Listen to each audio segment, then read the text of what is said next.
sekarang kamu.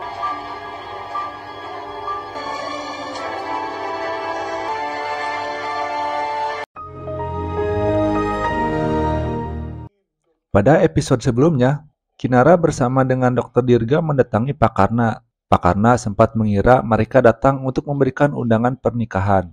Dr. Dirga hanya menanggapinya dengan santai. Kinara lalu menyampaikan maksud kedatangannya. Dia menanyakan tentang surat wasiat peninggalan ayahnya. Namun sebelum Pak Karna sempat menjelaskannya lebih jauh, istrinya tiba-tiba datang dan meminta Kinara untuk segera pergi dari rumah mereka.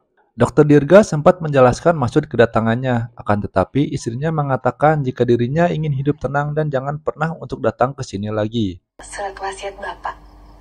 Ya gini Bu, kami di sini. Kami ini hidup tenang, damai. Kinara penasaran kenapa setiap orang yang dibantunya pada akhirnya selalu berkhianat. Ia teringat akan jasa ibunya pada keluarga Pak Karna. Namun semuanya terasa sia-sia seperti tidak ada artinya lagi. Dr. Dirga menjelaskan jika berbuat baik itu butuh ilmu dan pengkhianatan itu sekolahnya. Tanpa sengaja, Dr. Dirga memanggil Kinara dengan sebutan sayang, yang membuat mereka tersipu malu. Sementara itu, Ibu Wati dalam suasana penuh amarah. Namun pada akhirnya, Pak Karna menyadari kesalahannya di masa lalu dan akan membantu Kinara. Bu Wati lalu mengancam jika Pak Karna tetap akan membantu Kinara, maka jangan pernah anggap dirinya sebagai istrinya lagi. Di sini masih belum diketahui apa penyebab Ibu Wati dan Pak Karna menjadi berselisih. Di esok harinya, Pak Karna mendatangi rumah Dr. Dirga untuk bertemu dengan Kinara. Di hadapan semuanya, Pak Karna membukakan semua yang ia tahu. Jadi, sewaktu penandatanganan surat wasiat tersebut, Pak Karna bersama Wati menjadi saksi. Kondisi penglihatan Pak Bram waktu itu dalam kondisi buruk. Robert mengganti surat tersebut di hadapan dirinya. Surat wasiat ini sudah sesuai dengan keinginan saya, Bro. Benar, Pak. Kinara lalu menanyakan kenapa Pak Karna bisa setega ini terhadapnya. Pak Karna terpaksa melakukan itu karena sebelumnya anaknya yang bernama Putri telah ditipu sepulang dari Malaysia oleh temannya dengan membawa narkoboy. Akibatnya, Putri terlibat membawa barang haram tersebut ke bandara dan ditahan oleh pihak kepolisian.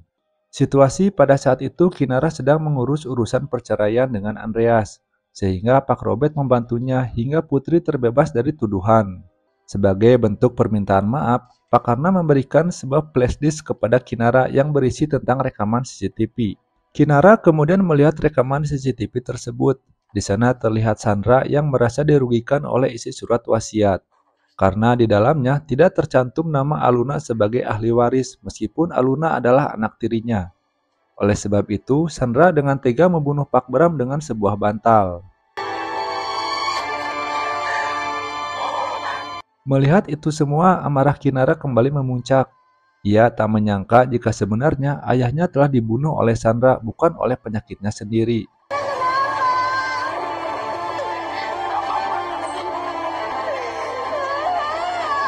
Di lain tempat, terlihat Sandra yang merasa puas dengan semua rencananya. Mereka semua berencana untuk melaporkan Sandra pada polisi. Namun Kinara menolak karena itu akan membuat Sandra dipenjara, sedangkan warisan ayahnya akan tetap menjadi milik Sandra serta Aluna. Untuk itu, orang yang harus mereka datangi selanjutnya adalah Robert, mantan suaminya Bu Rahayu. Di lain tempat, Andreas berpamitan pada Aluna untuk pergi ke rumah Kinara dengan maksud membalaskan dendamnya.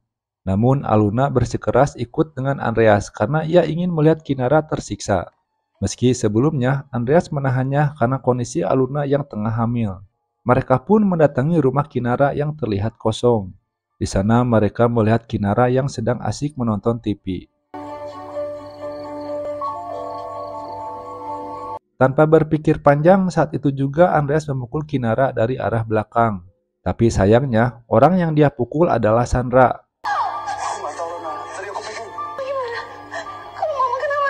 Karena panik dan tak ingin menambah masalah, mereka pun segera pergi meninggalkan Sandra dalam keadaan pingsan.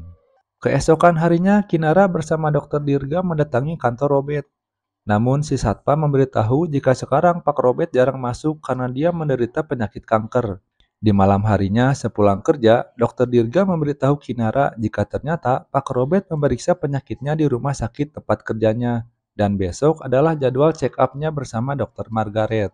Esok harinya mereka berdua menunggu kedatangan Robert di ruangan Dr. Margaret. Namun sayangnya saat itu Robert belum juga datang untuk menemui Dr. Margaret. Padahal hari ini adalah jadwal check up-nya. Tolong saya.